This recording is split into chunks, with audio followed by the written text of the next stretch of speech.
दिल्लीमध्ये झालेल्या घटनेनंतर आता मुंबईमध्ये हाय अलर्ट जारी केला गेला आहे। दिल्लीमध्ये झालेल्या घटनेनंतर आता मुंबईमधील संवेदनशील भागांमध्ये हाय अलर्ट जारी केला गेला आहे। दिल्लीमधील लाल किल्ला परिसरात उभ्या असलेल्या कारमध्ये मोठा स्फोट झाला। यामध्ये अनेक कार जळून खाक झाल्यात। दिल्लीमध्ये मोठा गोंधळ उडालेला या ठिकाणी पाहायला मिळतोय। आता मुंबईमध्ये जागोजागी सुरक्षेची तयारी करण्यात येते। मुंबईमध्ये हाय अलर्ट जारी केला गेलाय। या स्फोटात 9 जणांनी जीव गमावलाय। लोकांमध्ये भीतीचं वातावरण या ठिकाणी निर्माण झालंय। अग्निशमन दलाकडून बचाव कार्य सुरू आहे। दिल्लीमध्ये हाय अलर्ट जारी केल्यानंतर आता मुंबईमध्ये सुद्धा हाय अलर्ट जारी करण्यात आलाय। मुंबईची सुरक्षा या ठिकाणी आता वाढवण्यात येते आहे।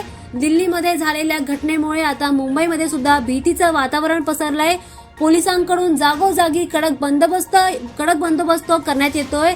दिल्लीत झालेल्या या स्फोटाचं कारण अजूनही समजलेलं नाही, मात्र मुंबईची सुरक्षा व्यवस्था वाढवण्यात आली आहे। दिल्लीमधील या घटनेत 9 जणांनी जीव गमावलाय। मोठ्या प्रमाणात हा स्फोट झालाय।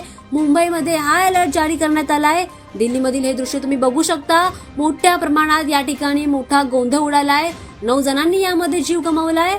त्यामुळे मोठ्या प्रमाणात कारमध्ये या ठिकाणी स्फोट झालाय। या घटनेनंतर आता मुंबईमध्ये हाय अलर्ट जारी करण्यात आलाय।